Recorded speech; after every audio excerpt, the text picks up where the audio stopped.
খেতে বসে স্বামী মুখ বাঁকিয়ে বলল, শরীরের দিকে কখনো তাকিয়েছ? দিন দিন কেমন মোটা হচ্ছ। আমি হেসে বললাম, কত মানুষ চেয়েও মোটা হতে পারে না, সেদিক থেকে আমি সুখী। সে হাসতে হাসতেই বলল, এখন থেকে সকালে আর রাতে রুটি খাবে, দুপুরে অল্প ভাত, না হলে কিন্তু একদিন দরজায় আটকে যাবে। শাইনের কথাগুলো হয়তো মজার ছলে বলা ছিল, কিন্তু আমার বুকের ভেতরটা হঠাৎ করেই ভারী হয়ে গেল।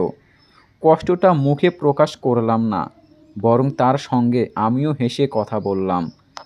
শুধু সায়ন নয়, আশেপাশের মানুষও যেন আমার শরীর নিয়ে মন্তব্য করার সুযোগ খোঁজে। পাশের বাসার ভাবি, চাচিরা প্রায়ই বলে, ভুঁড়িটা কি বানিয়েছেন, এক মন তো হবেই, হা হা হা। তারাও হাসে, আমিও জোর করে হাসি। কিন্তু সেই হাসির আড়ালে কতটা কষ্ট লুকিয়ে থাকে সেটা কেউ বোঝে না। অনেক চেষ্টা করেছি আগের মতো স্লিম হতে, ডায়েট করেছি, হাঁটাহাঁটি করেছি, ইউটিউব দেখে ব্যায়ামও করেছি, কিন্তু কিছুতেই আগের মতো শরীরটা আর ফিরে পাইনি। প্রথম সন্তান হওয়ার পর থেকেই ওজন বাড়তে শুরু করে। 3 বছর পর দ্বিতীয় সন্তানের জন্ম দেওয়ার পর শরীরটা আর আমার নিয়ন্ত্রণেই রইল না। মাঝে মাঝে পুরনো ছবিগুলো দেখি, কি সুন্দর চিকন ছিলাম। সবাই বলতো, রিমি, তোমাকে নায়িকাদের মতো লাগে। এখন কেউ আর সেসব বলে না। তবুও নিজেকে বোঝাই, আমার 2টি ফুটফুটে সন্তান আছে, ভালো একটা সংসার আছে। আল্লাহ আমাকে অনেক কিছু দিয়েছেন, শুধু শরীরটা বদলে গেছে, মানুষটা তো বদলায়নি। একদিন ছেলে মেয়েকে নিয়ে গ্রামের বাড়ি গেলাম। শাইন আমার সঙ্গে যেতে পারল না, বলল, অফিসে নাকি অনেক কাজ। মনের মধ্যে একটু খারাপ লাগলেও কিছু বলিনি। কিন্তু গ্রামের বাড়িতেও শান্তি পেলাম না। এক ফুফাতো বোন বলল, আপা, ঢাকার খাবার দাবার মনে হয় খুব ভালো, আপনাকে তো চেনাই যাচ্ছে না। এক খালা হাসতে হাসতে বললেন, আর একটু মোটা হলে কিন্তু হাঁটতেই কষ্ট হবে। সবাই হয়তো মজা করছিল, কিন্তু প্রতিটা কথা আমার মনে সূচের মতো বিঁধছিল। 4 দিন থেকে আবার দুপুরে ঢাকায় ফিরে এলাম। শাইন তখন অফিসে। আমার কাছে ফ্ল্যাটের চাবি ছিল। দরজা খুলে ভেতরে ঢুকলাম। বাচ্চারা ক্লান্ত হয়ে ঘুমিয়ে পড়ল। আমি রান্নাঘরে পানি গরম করতে যাচ্ছি, এমন সময় কলিং বেল বাজলো। দরজা খুলে দেখি পাশের ফ্ল্যাটের ভাবি। মুখে অদ্ভুত এক গম্ভীর ভাব। তিনি ভিতর এসে সোফায় বসে বললেন, রিমি, তোমাকে একটা কথা বলি, রাগ করো না আবার।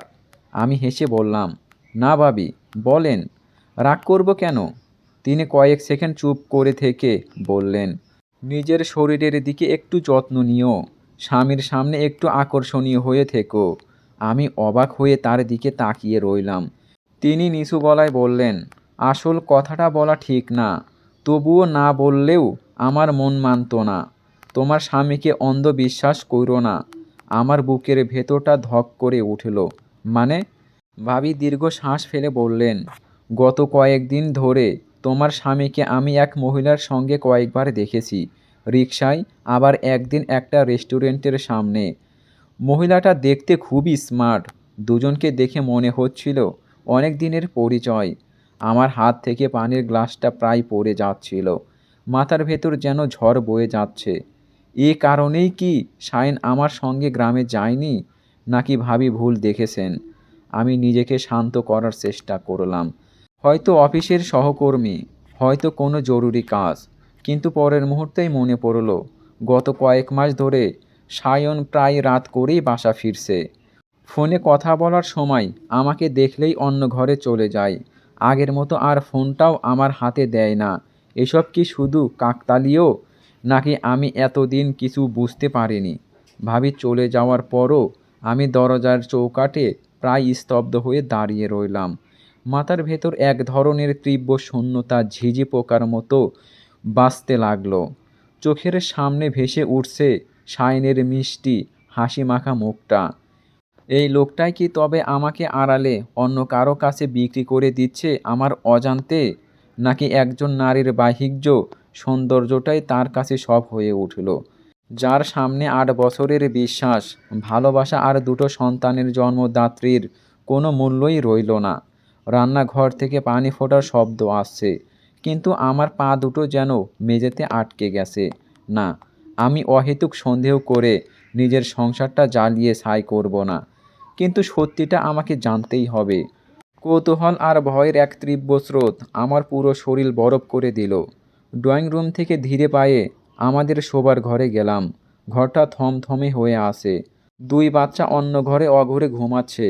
তারা জানে না তাদের মায়ের পায়ের তলের মাটিটুকু কিভাবে সরে যাচ্ছে। সায়েনের স্টাডি টেবিলটার দিকে তাকালাম।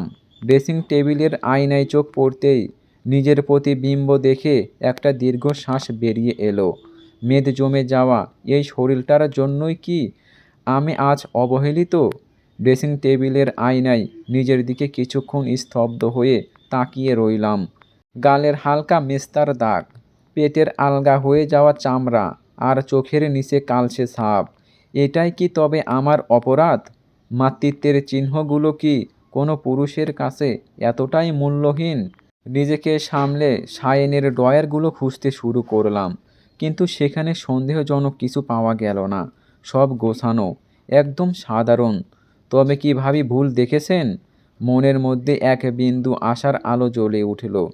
হয়তো সত্যিই অফিসের কোনো কাজে রিকশায় উঠতে হয়েছিল। সন্ধ্যায় সায়েন বাসায় ফিরল, হাতে এক ব্যাগ মিষ্টি আর বাচ্চাদের জন্য খেলনা। মুখটাতে চিরচেনা সেই মায়াবী হাসি। কি ব্যাপার রিমি? গ্রামে 4 দিন থেকে এসে তো মনে হচ্ছে আরও শুকিয়ে গেছো, হেসে বলল সায়ন। আগে হলে হয়তো এই ঠাট্টায় আমিও হেসে উঠতাম, কিন্তু আজ সায়নের হাসিটা দেখে আমার বুকের ভেতর কষ্ট দ্বিগুণ হয়ে উঠল। আমি শান্ত গলায় বললাম, হাতে মুখে পানি দিয়ে এসো, চা দিচ্ছি। রাতে বাচ্চারা ঘুমিয়ে পড়ার পর সায়ন ব্যালকনিতে দাঁড়িয়ে কার যেন সাথে ফোনে কথা বলছিল। আমি পা টিপে টিপে দরজার আড়ালে গিয়ে দাঁড়ালাম। হ্যাঁ নীরা, আমি বাসায় পৌঁছেছি। না না, ও কিছু সন্দেহ করেনি। আর প্লিজ, কালকের মিটিংয়ের পর আমরা সেই ক্যাফেতে বসবো। তুমি কাল ওই নীল শাড়িটা পরে এসো প্লিজ, তোমাকে খুব মানায়। কথাগুলো শুনে আমার পায়ের তলা থেকে যেন শরীরটা দুলতে লাগলো। নীরা, শাইনের অফিসের নতুন জয়েন করা কলিগ। কয়েকদিন আগে শাইনের মুখেই নীরার কথা শুনেছিলাম। 29 থেকে 30 বছরের এক ডিভোর্সি নারী। শুনছিলাম এর আগে তার 2টো বিয়ে হয়েছিল, কিন্তু কোনো সংসারই টেকাতে পারেনি। সংসারের দায় দায়িত্ব বা মায়া মমতায় তার কোনো আগ্রহ নেই।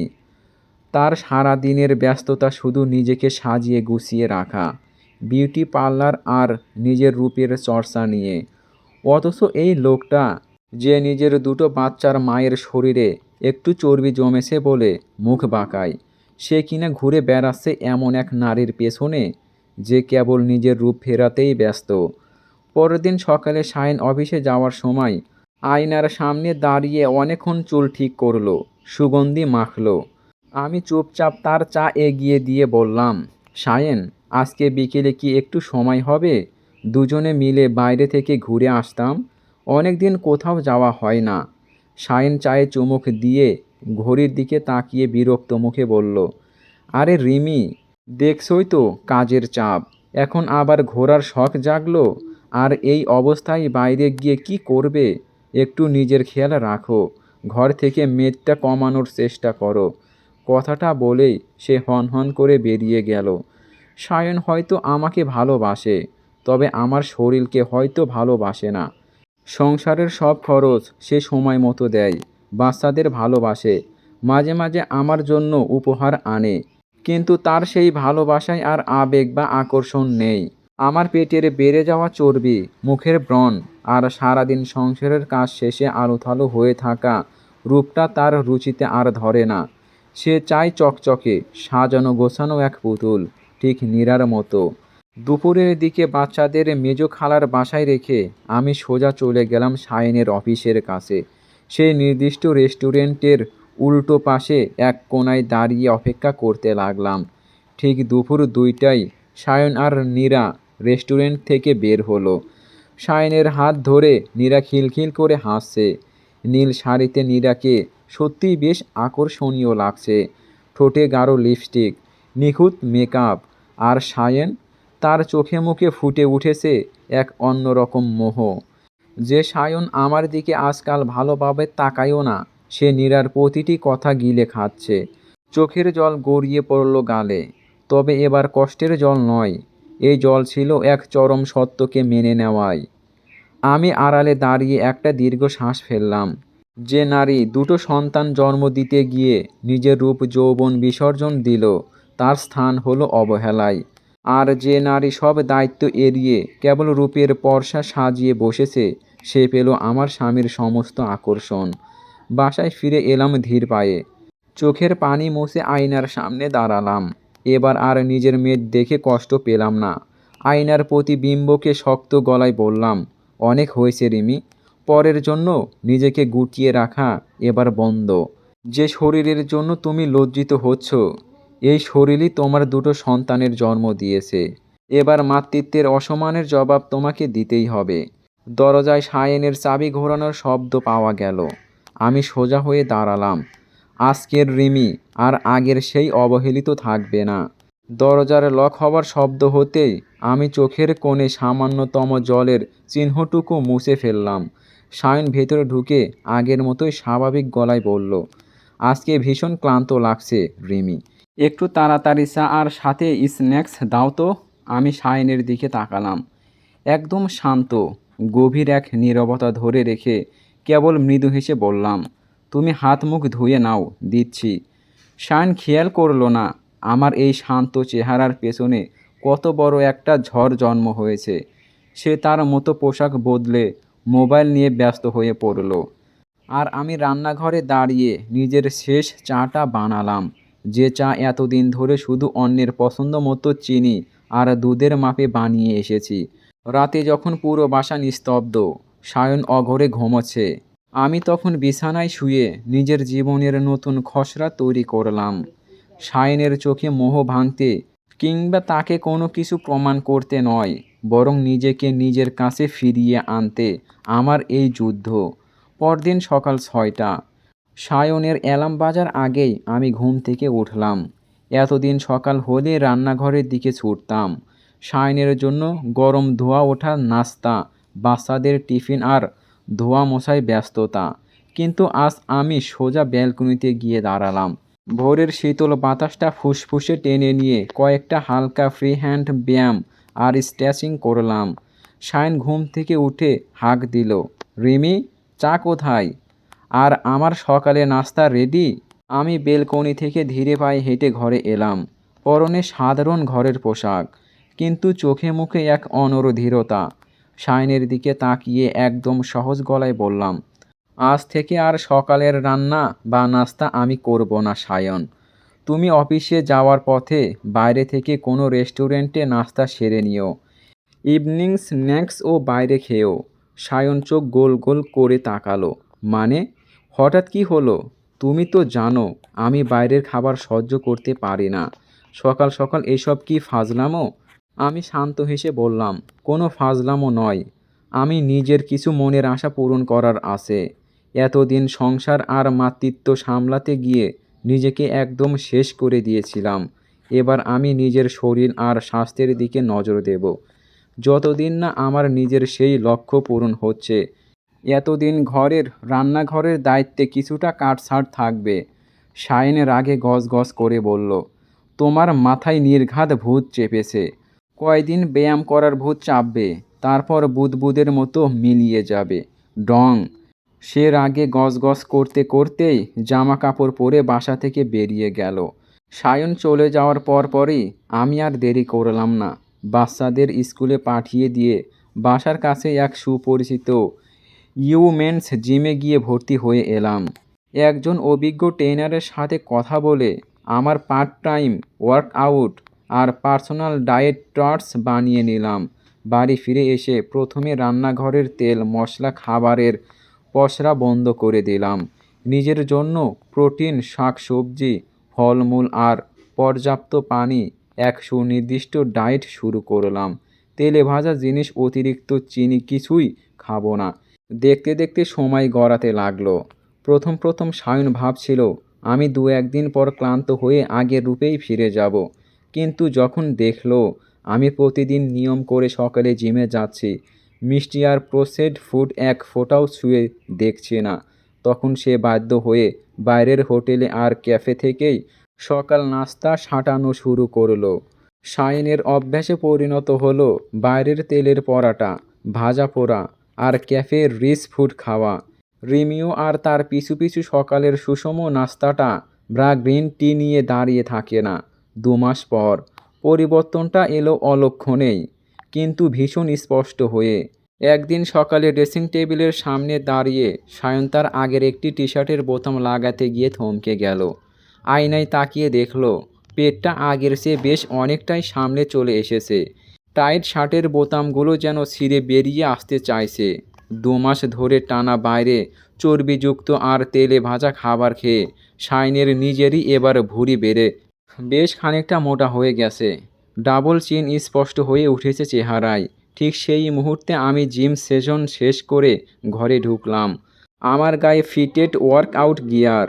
গত 2 মাসের কঠোর অনুশাসন, সঠিক খাদ্যাভ্যাস আর ঝিমের ঘাম ঝরানো পরিশ্রমে আমার শরীর থেকে অতিরিক্ত জমানো মেদ অনেকটা ঝরে গেছে। পেটের আলগা ভাব অনেকটাই গায়েব। কালচে দাগ মিলিয়ে গিয়ে ত্বক এখন স্বাস্থ্যোজ্জ্বল আর টান টান। গালের মেস্তা দাগগুলো মালন হয়ে যেন এক নতুন আভা ঠিকরে বের হচ্ছে। পূর্ণ রিমির সেই নায়িকা সুলভ রূপটা যেন এক নতুন আত্মবিশ্বাসের সাথে আবার ফিরে আসতেছে। আমি শায়নের পাশ কাটিয়ে আলমারি থেকে তোয়ালে নিতে গেলাম। শায়ন স্তব্ধ হয়ে আয়নার দিকে তাকিয়ে রইল। এক পাশে আয়নায় তার নিজের মেদবহুল ক্লান্ত চেহারা, আর অন্য পাশে আয়নার প্রতিবিম্বে ফুটে উঠেছে এক অনন্য, আকর্ষণীয় আর আত্মবিশ্বাসী রিমি। শায়নের মুখের ভাষা যেন এক মুহূর্তেই হারিয়ে গেল। শায়ন হঠাৎ চরম উত্তেজনায় আর রাগে চিৎকার করে উঠল, বন্ধ করো এসব রিমি, প্লিজ বন্ধ করো। আমি আর এগুলো একদম নিতে পারছি না। কি হবে তোমার এত রূপচর্চা করে? কাকে দেখাবে তুমি বলো? শায়নের সেই গলার আওয়াজ পুরো ঘর জুড়ে গম গম করে উঠল। এতদিন যে আমাকে অবহেলা করেছে, বিদ্রূপ করেছে, কিন্তু আজকের চিৎকারটাই ছিল তার নিজের ভেতর গড়ে ওঠা এক তীব্রহীন মন্যতা আর পরাজয়ের সুর। আমি তোয়ালাটা একপাশে সরিয়ে ধীর পায়ে শায়নের মুখোমুখি গিয়ে দাঁড়ালাম। আমার চোখের দৃষ্টিতে তখন কোনো ভয় ছিল না, ছিল আগুনের মতো তেজ। আমি আর নিজেকে ধরে রাখতে পারলাম না। বছরের পর বছর জমা হয়ে থাকা সমস্ত অপমান, কষ্ট আর ক্ষোভ এক মুহূর্তেই ফেটে বের হলো। আমি শায়নের দিকে তাকিয়ে রাগে চিৎকার করে বলে উঠলাম, কি হবে তুমি জানো না? আমার এই মোটা শরীরের জন্য তুমি বাইরে পরকীয়া করে বেড়াও? আমি বুঝি কিছু জানি না? এতদিন কথায় কথায় আমাকে আমার শরীর নিয়ে খোঁটা দিয়েছো, আর আমি বোকার মতো মিষ্টি হাসি দিয়ে সব মুখ বুজে মেনে নিয়েছি। কিন্তু আমি কি ইচ্ছে করে মোটা হয়েছি? উত্তর দাও। তোমাকে বাবা ডাক শোনানোর জন্য আমি জীবনের ঝুঁকি নিয়েছি, মৃত্যুর সাথে লড়াই করেছি। আমার কণ্ঠ কাঁপছিল, কিন্তু প্রতিটি শব্দ ছুড়ছিলাম বাণের মতো। শায়ন চমকে উঠে কয়েক পা পিছিয়ে গেল। আমি তার আরও কাছাকাছি গিয়ে বলতে লাগলাম, যে মেয়েটা বিয়ের আগে সারাদিন শুধু নিজের রূপচর্চা করত, মুখে একটা ব্রণ উঠলে সেটা যতক্ষণ না ঠিক হতো ততক্ষণ গলা দিয়ে তার খাবার নামতো না, সকাল 8টা-9টার আগে যার ঘুম ভাঙতো না, সেই মেয়েটা বিয়ের পর তোমার অফিসের আগে ঘুম থেকে উঠত, আয়নায় নিজের মুখটা দেখার আগেই দৌড়ে রান্নাঘরে ছুটত, শুধু তোমার আর তোমার সংসারের দেখাশোনা করবে বলে। বাচ্চা সামলালে, পুরো সংসার সামলাতে সামলাতে যখন আর নিজের শরীরের ওপর কোনো নিয়ন্ত্রণ রইল না, মোটা হয়ে গেলাম, অমনি তুমি পাল্টে গেলে। আমার চোখ থেকে ততক্ষণে জলের ধারা নেমে এসেছে, কিন্তু বলার আওয়াজ থামেনি। আসলে সায়ন, তুমি আমাকে কোনোদিন ভালোই বাসোনি। তুমি ভালোবেসেছো কেবল একটা সুন্দরী মেয়েকে, একটা চকদার শরীরকে, যার পরিণতি হিসেবে সেই শরীরের নেশায় তুমি আজ অন্য নারীর শরীরের পেছনে ছুটেছো, পরকীয়ায় জড়িয়েছো। কথাগুলো বলতে বলতে আমি অঝরে কাঁদতে লাগলাম। এতদিন ধরে যে বাঁধ আমি শক্ত করে ধরে রেখেছিলাম তা এক মুহূর্তেই ভেঙে চুরমার হয়ে গেল। নিজের মাতৃত্বের এই নির্মম অবমূল্যায়ন আর সহ্য হচ্ছিল না। আমার মুখ থেকে একের পর এক চরম সত্য কথাগুলো শুনে সায়নের মাথার ওপর যেন আকাশ ভেঙে পড়ল। তার ফর্সা মুখটা মুহূর্তের মধ্যে রক্তশূন্য হয়ে গেল। সে নীরার কথা, নিজের ভুল আর আমার প্রতি করা প্রতিটি অবিচারের কথা ভেবে শত চেষ্টা করেও নিজের চোখ দুটো আমার দিকে তুলতে পারল না। অপরাধীর মতো মাথা নিচু করে মেঝের দিকে তাকিয়ে স্তব্ধ হয়ে রইল সে। আমার শরীরটা ক্লান্তিতে ভেঙে আসছিল। আমি ধপ করে পাশে থাকা বিছানাটায় বসে পড়লাম। দুই হাতে মুখ ঢেকে অঝোরে কাঁদতে লাগলাম। এ কান্না শুধু কষ্টের নয়, এতদিন পর বুকের ভেতর জমে থাকা পাথরটা নেমে যাওয়ার কান্না। হঠাৎ অনুভব করলাম সায়ন হাঁটু গেড়ে আমার পায়ের কাছে মেঝেতে বসে পড়েছে। সে কাঁপা কাঁপা হাতে আমার দুটো পা চেপে ধরে ফুঁপিয়ে কেঁদে উঠল। আমাকে ক্ষমা করে দাও রিমি, প্লিজ আমাকে ক্ষমা করে দাও। আমি অন্ধ হয়ে গিয়েছিলাম। যে রূপ আর আকর্ষণ আমি বাইরে খুঁজেছি, তার পেছনে যে কত বড় ত্যাগ আর মাতৃত্বের অবদান ছিল সেটা আমি বুঝতে পারিনি। আমি সব সম্পর্ক শেষ করে দেব রিমি। আমি নীরাকে আজকেই বলে দেব, তুমি যা সাজা দেবে আমি মাথা পেতে নেব, কিন্তু প্লিজ আমাকে ছেড়ে যেও না। সায়নের চোখের জলে আমার পা ভিজে যাচ্ছিল, কিন্তু আয়নায় তাকিয়ে আজ আর আমি আগের সেই অসহায় রিমিকে দেখতে পাচ্ছিলাম না। সায়ন হয়তো আজ নিজের ভুল বুঝতে পেরেছে, পা ধরে ক্ষমা চাইছে, কিন্তু আমার মাতৃত্বের যে মূল্য আমি নিজের রক্ত আর অশ্রু দিয়ে চুকিয়েছি, তার সত্যিকারের সম্মান আজ আমি নিজেই অর্জন করে নিয়েছি। আমি চোখ মুছে নিজেকে সোজা করে বসলাম। সায়নের আকুল কান্না আর ক্ষমা চাওয়ার শব্দে রুমটা ভারী হয়ে উঠল। সায়ন আমার পা দুটো শক্ত করে জড়িয়ে ধরে বারবার একটাই আকুতি জানাচ্ছিল, আমাকে একটা সুযোগ দাও রিমি, বাচ্চাদের দোহাই লাগে, আমাকে ফিরিয়ে দিও না। আমি সায়নের দিকে তাকালাম। এই সেই মানুষ যাকে একদিন অন্ধের মতো বিশ্বাস করেছিলাম। তার চোখের জলে আজকের অনুশোচনাটা হয়তো সত্যি, কিন্তু সেই অনুশোচনা কি আমার ভেঙে যাওয়া হৃদয়টাকে আবার আগের মতো জোড়া লাগাতে পারবে? ঠিক সেই মুহূর্তে পাশের ঘর থেকে ছোট বাচ্চার ঘুম ভেঙে ডাক ভেসে এলো, মা। আমার ভেতরে মাটা এক মুহূর্তেই জেগে উঠল। বুকটা চুরমার হয়ে গেলেও আমি সায়নের কাছ থেকে ধীরে ধীরে পা দুটো ছাড়িয়ে নিলাম। চোখের পানি মুছে একটা দীর্ঘ শ্বাস ফেলে বললাম, ওঠো সায়ন। সায়ন অশ্রুজল চোখে আমার দিকে তাকালো, যেন এক অশ্রুদণ্ডিত অপরাধ তার রায়ের জন্য অপেক্ষা করছে। আমি ক্লান্ত গলায় বললাম, আমাদের দুটো সন্তান আছে সায়ন। তাদের নিষ্পাপ চোখগুলোর দিকে তাকিয়ে তাদের ভবিষ্যতের কথা ভেবে আমি তোমাকে ক্ষমা করে দিলাম। সংসারটা হয়তো ভাঙব না, বাচ্চাদের বাবা হিসেবে তুমি এই ঘরে থাকবে। সায়নের চোখে এক চিলতে স্বস্তির আলো ফুটে উঠতেই আমি হাত তুলে তাকে থামালাম। শক্ত গলায় যোগ করলাম, কিন্তু মনে রেখো, আমি ক্ষমা করেছি শুধু আমার সন্তানদের মুখের দিকে তাকিয়ে, তোমার ভালোবাসা ফিরিয়ে পেয়ে নয়।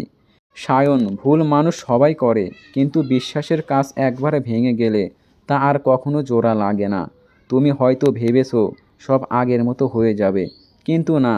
যে ক্ষত তুমি আমার বুকে এঁকে দিলে, সেই ক্ষত চিহ্নটা সারা জীবন আমার ভেতরে রয়ে যাবে। এই সংসারে আমি থাকবো, কিন্তু তোমার সেই পুরনো রিমিকে তুমি আর কখনো খুঁজে পাবে না। কথাগুলো শেষ করে আমি আর এক মুহূর্তও দাঁড়ালাম না। ধীর পায়ে বাচ্চাদের ঘরের দিকে হেঁটে গেলাম। সায়ন মাথা নিচু করে স্তব্ধ হয়ে বসে রইল। সে বুঝতে পেরেছে সে তার সংসার আর সন্তানদের হয়তো ফিরে পেয়েছে, কিন্তু একজন নারীর নিখাদ ভালোবাসা আর অন্ধবিশ্বাসকে সে চিরতরে হারিয়ে ফেলেছে। আর আমি আয়নায় তাকিয়ে নিজের আত্মবিশ্বাসী প্রতিবিম্বটার দিকে তাকালাম। আমি আর কারো অবহেলার পাত্রী নই। নিজের মাতৃত্বকে সম্মান জানিয়ে সন্তানদের মুখের দিকে তাকিয়ে আমি বাঁচব নিজের শর্তে, নিজের মর্যাদায়। সমাপ্ত। কেমন লাগলো গল্পটা অবশ্যই কমেন্ট বক্সে কমেন্ট করে জানাবেন।